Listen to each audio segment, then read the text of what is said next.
ನಮಸ್ಕಾರ ರೀ ಎಲ್ಲರಿಗೂ ರಮ್ಯಾ ಮನೆ ಅಡುಗೆ ಚಾನಲ್ಗೆ ಸ್ವಾಗತ।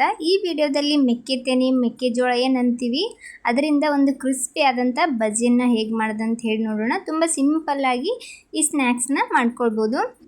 ನಾನಿಲ್ಲಿ ಒಂದು ಮೆಕ್ಕೆಜೋಳ ಅಥವಾ ಮೆಕ್ಕೆತೆನೆ ಏನಂತೀರಾ ಅದರದ್ದು ಈ ತರ ಕಟ್ ಮಾಡಿ ಇಟ್ಕೊಂಡಿದ್ದೀನಿ। ಅದರ ಕಾಳುಗಳನ್ನು ಬಿಚ್ಚಿಕೊಂಡು ಮಾಡಕ್ಕೆ ಹೋಗಬೇಡಿ। ಕಾಳುಗಳು ಏನಾದರೂ ಬಿಚ್ಚಿದ್ರೆ ಅದನ್ನ ಮತ್ತೆ ಸ್ವಲ್ಪ ಸಣ್ಣಾಗಿ ಕಟ್ ಮಾಡ್ಕೊಳ್ಳಿ। ಚಾಪಿಂಗ್ ಬೋರ್ಡ್ ಒಳಗೆ ಹಾಕೊಂಡು ಅದನ್ನ ಸ್ವಲ್ಪ ತರಿತರಿಯಾಗಿ ಮಾಡ್ಕೊಳ್ಳಿ, ಇಲ್ಲಾಂದ್ರೆ ಗ್ರೈಂಡರ್ ಒಳಗೂ ಸಹ ಸ್ವಲ್ಪ ತರಿತರಿಯಾಗಿ ಮಾಡ್ಕೊಂಡು ತಗೊಳ್ಳಿ। ಅಪ್ಪಟ ಕಾಳುಗಳಿಂದ ಅದನ್ನ ಮಾಡ್ಲಿಕ್ಕೆ ಹೋದ್ರೆ ಎಣ್ಣೆ ಒಳಗೆ ಹಾರ್ತದೆ, ಅದಕ್ಕೋಸ್ಕರ ಈ ತರ ಕಟ್ ಮಾಡಿ ತಗೊಂಡು ಅದಕ್ಕೆ ರುಚಿಗೆ ತಕ್ಕಷ್ಟು ಉಪ್ಪು, ಒಂದು ಸ್ವಲ್ಪ ಅರಿಶಿನ ಪುಡಿ, ಖಾರ ಎಷ್ಟು ತಿಂತೀರಾ ನೋಡಿಕೊಂಡು ಖಾರದ ಪುಡಿನ ಸೇರಿಸ್ಕೊಳ್ಳಿ। ನಂತರ ಒಂದು ಸ್ವಲ್ಪ ಜೀರಿಗೆನ ಹಾಕ್ತಾ ಇದ್ದೀನಿ, ಜೀರಿಗೆ ಇಲ್ಲಾಂದರೆ ಅಜ್ವೈನ್ ಕೂಡ ಹಾಕ್ಕೊಳ್ಬೋದು। ಇದಕ್ಕೇನೆ ಒಂದು ದೊಡ್ಡ ಸೈಜ್ ಈರುಳ್ಳಿನ ಚಿಕ್ಕದಾಗಿ ಕಟ್ ಮಾಡಿ ಹಾಕ್ಕೊಂಡಿದ್ದೀನಿ। ನಂತರ ಒಂದು ಸ್ವಲ್ಪ ಕೊತ್ತಂಬರಿನ ಕಟ್ ಮಾಡಿ ಸೇರಿಸ್ಕೊಂಡಿದ್ದೀನಿ। ಇವಾಗ ಇದನ್ನು ಸ್ವಲ್ಪ ಪ್ರೆಸ್ ಹಾಕಿ ಮಿಕ್ಸ್ ಮಾಡ್ಕೊಳ್ಳಿ। ಹೀಗೆ ಮಾಡೋದ್ರಿಂದ ಅದರಲ್ಲಿ ತೇವಾಂಶ ಇರುತ್ತಲ್ಲ, ಜಾಸ್ತಿ ನೀರು ಹಾಕೋ ಅವಶ್ಯಕತೆ ಇರೋದಿಲ್ಲ, ಇದರ ತೇವಾಂಶನೇ ಇದಕ್ಕೆ ಕರೆಕ್ಟ್ ಆಗ್ತದೆ। ಇವಾಗ ಇದಕ್ಕೇನೆ ಹಿಟ್ಟನ್ನು ಸೇರಿಸ್ಕೊಳ್ಳೋಣ। ನಾನಿಲ್ಲಿ ಒಂದು ಅರ್ಧ ಬೌಲ್ನಷ್ಟು ಕಡಲೆ ಹಿಟ್ಟನ್ನು ಹಾಕ್ತಾ ಇದ್ದೀನಿ। ನಂತರ ಒಂದು 2-3 ಚಮಚದಷ್ಟು ಅಕ್ಕಿ ಹಿಟ್ಟನ್ನು ಸೇರಿಸ್ತಾ ಇದ್ದೀನಿ। ಅಕ್ಕಿ ಹಿಟ್ಟಿದ್ರೆ ಹಾಕ್ಕೊಳ್ಳಿ, ಇಲ್ಲಾಂದರೆ ಕಾರ್ನ್ಫ್ಲೋರ್ ಸುದ್ದಕ್ಕೆ ಹಾಕ್ಕೊಳ್ಬೋದು। ಕ್ರಿಸ್ಪಿಯಾಗಿ ಬರೋದಕ್ಕೋಸ್ಕರ ಈ ಹಿಟ್ಟನ್ನು ಹಾಕ್ಕೊಳ್ಳೋದು।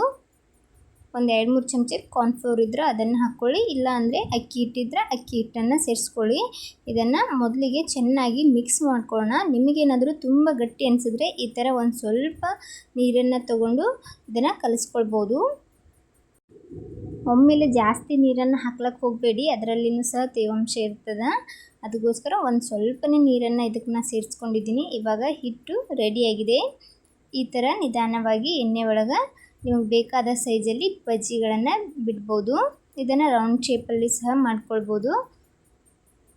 ಇದಕ್ಕೇನೆ ಒಂದು ಸ್ವಲ್ಪ ಕಾಯ್ದಿರುವ ಎಣ್ಣೆಯನ್ನು ಹಾಕ್ಕೊಂಡಿದ್ದೀನಿ। ಒಂದು 2-3 ಚಮಚದಷ್ಟು ಕಾಯ್ದಿರುವ ಎಣ್ಣೆನ ಹಾಕೊಳ್ಳೋದ್ರಿಂದ ತುಂಬ ಗರಿಗರಿಯಾಗಿ ಈ ಬಜ್ಜಿನ ಮಾಡ್ಕೊಳ್ಬೋದು।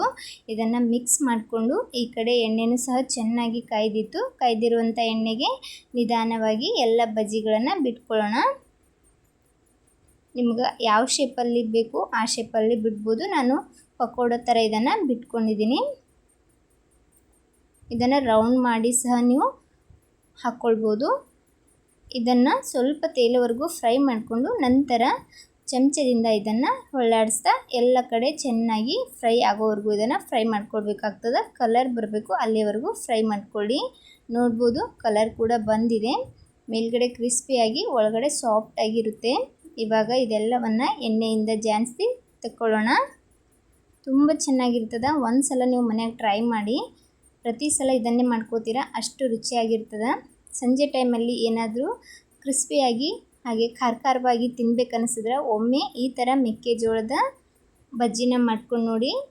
ಈ ಸಿಂಪಲ್ ರೆಸಿಪಿ ಇಷ್ಟ ಆಗಿದೆ ಅಂದ್ಕೊಂಡಿದ್ದೀನಿ। ಇಷ್ಟ ಆದರೆ ಒಂದು ಲೈಕ್ ಕೊಡಿ, ಹಾಗೆ ಇದೇ ಥರದ ಅನ್ನಷ್ಟು ಸಿಂಪಲ್ ರೆಸಿಪಿಗೋಸ್ಕರ ರಮ್ಯಾ ಮನೆ ಅಡುಗೆ ಚಾನಲನ್ನು ಸಬ್ಸ್ಕ್ರೈಬ್ ಮಾಡ್ಕೊಳ್ಳೋದನ್ನು ಮರಿಬೇಡಿ। ಹಾಗೆ ಬೆಲ್ ಐಕನ್ ಕೂಡ ಒತ್ತಿ, ನಾನು ಹಾಕೋ ಪ್ರತಿಯೊಂದು ವಿಡಿಯೋ ನೋಟಿಫಿಕೇಷನ್ ನಿಮಗೆ ಬರುತ್ತೆ। Thanks for watching.